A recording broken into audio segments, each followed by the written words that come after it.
नाज़रीन, Pakistan peoples party के chairman Bilawal Bhutto Zardari Tando Adampur जी अॻूणे एमएनए रोशनदीन जूनेजो जे वारसनि सां ताज़ियत कई आहे।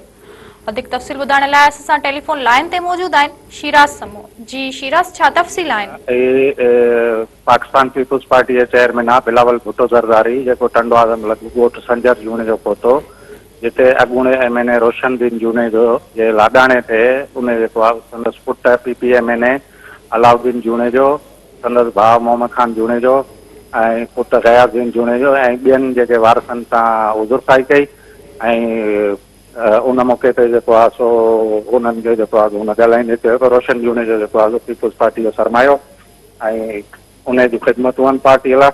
उन मौक़े ते जेको आहे पीपीएमएनए अलाउद्दीन जूने जो हुनखे जेको आहे सो पुराणी यादगिरियूं जेके शहीद मोहतरमा बेनज़ीर भुट्टो सां संदसि वाले जूं तस्वीरूं ऐं वालदा जूं तस्वीरूं जेके आहियूं उहे पिणु हुनखे एल्बम जेको ॾेखारियो, जेको बिलावल भुट्टो साहिबु ॾिठो ऐं उनखे लाइक कई।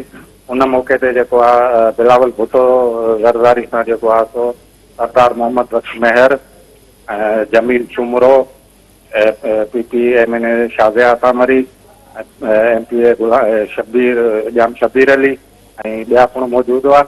उनजी आमद वक़्तु जेको आहे सो हिफ़ाज़ती इंतज़ाम सख़्तु कया विया ऐं जेको आहे सो साहबु अहिड़ो वणंदो वाक़िफ़ पेश अपनायो ऐं हू जेको आहे सो उतां ताज़ियत थियण बैदि वापसि रवानी थी वियो। जी शीराज, महिरबानी अवां जी।